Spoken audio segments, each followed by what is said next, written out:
Salam sejahtera dalam kasih Tuhan Yesus Kristus. Senang sekali saya boleh berjumpa bersama di tayangan YouTube Kantor Kementerian Agama Bolaang Mongondo.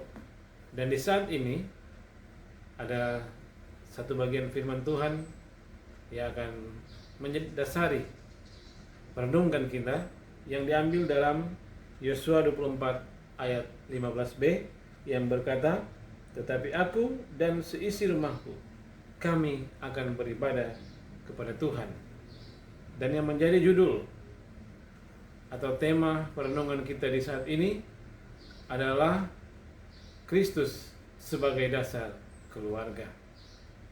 Saudara yang dikasihi Tuhan, keluarga bukanlah ide manusia atau bukan sekedar institusi sosial, karena keluarga adalah rancangan Allah. Sebelum ada gereja, sebelum ada sekolah, sebelum ada pemerintah, keluarga telah ada, dan keluarga merupakan rancangan Allah.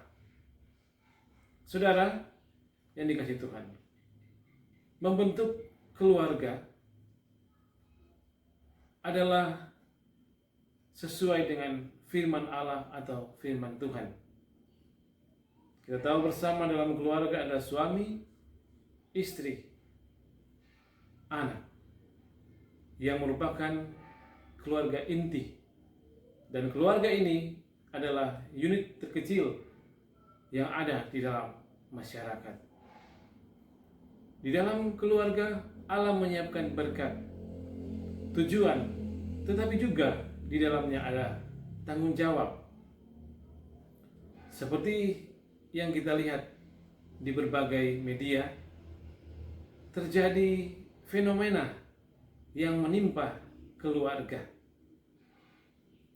Seharusnya di dalam keluarga menjadi tempat di mana terjadi hubungan antara manusia dengan Tuhan, terjadi hubungan antara manusia dengan sesama, dan di dalam keluarga harusnya menjadi tempat yang aman dan nyaman bagi orang yang tinggal di dalamnya. Keluarga Kristen saat ini menghadapi tantangan kompleks yang mengancam iman, mengancam nilai-nilai kehidupan, karena di dalamnya ada nilai-nilai Alkitabiah yang sudah mulai bergeser oleh karena sekularisasi, teknologi, dan kesibukan. Sehingga di mana-mana kita melihat terjadi kemerosotan spiritual. Kita melihat di tempat-tempat ibadah kehadiran jemaat sangat kurang. Ibadah keluarga sangat minim.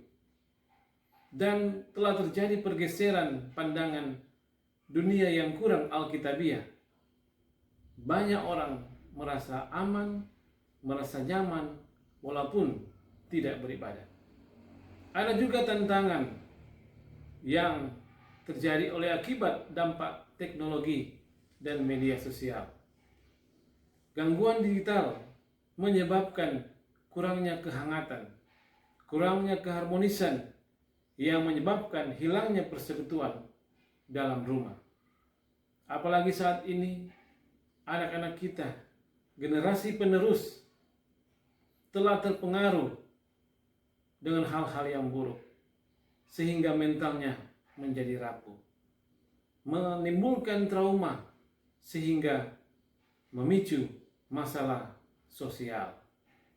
Saudara-saudara, ingat, ada juga tantangan di dalam pernikahan di tengah pergeseran nilai seksualitas. Belum lagi ada masalah ekonomi, masalah sosial yang menjadi beban hidup yang tinggi, memicu perceraian dan stres. Walaupun demikian adanya, ingat, masih ada upaya untuk mempertahankan keberadaan keluarga Kristen. apa yang harus kita lakukan, yaitu kita harus kembali kepada fondasi atau dasarnya, yaitu firman Tuhan. Kita menjadikan Yesus sebagai pusat yang utama di dalam keluarga. Dalam keluarga harus ada ibadah, karena di dalam peribadahan itu kita mendapatkan pengajaran firman Tuhan, dan pengajaran firman Tuhan ini harus dilakukan secara konsisten. Orang tua menjadi penginjil pertama dalam kehidupan anak-anak.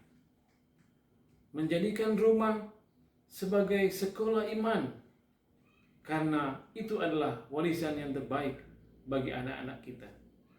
Mari kita ada di dalam suatu komunitas, satu kelompok yang terlibat aktif dalam persekutuan gereja, yang sama-sama bertumbuh secara spiritual. Dalam keluarga, mari kita terapkan kasih dan juga disiplin. Kita harus membangun disiplin yang seimbang.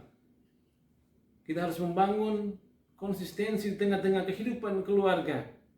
Serta sebagai orang tua tentunya kita harus menjadi teladan yang baik. Dalam keluarga mari kita membuka dialog, sehingga kita boleh mendiskusikan, kita boleh berbincang-bincang, bercakap-cakap, sharing bersama, agar nantinya teknologi ini tidak menjadi hal yang membahayakan, tetapi teknologi bisa membantu kehidupan keluarga.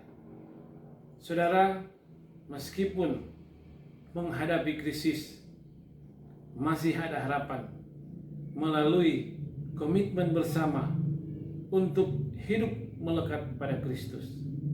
Menjadi keluarga sebagai persekutuan yang berakar, bertumbuh, tetapi juga berbuah.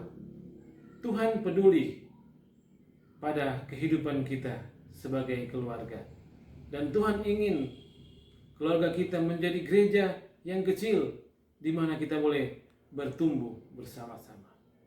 Ingat, keluarga yang kuat akan menghasilkan gereja yang kuat. Dan gereja yang kuat akan memberikan dampak yang besar bagi kehidupan bangsa. Kiranya firman di pagi hari ini, di saat ini, boleh memberkati kita semua. Terpujilah nama Tuhan Yesus Kristus. Amin.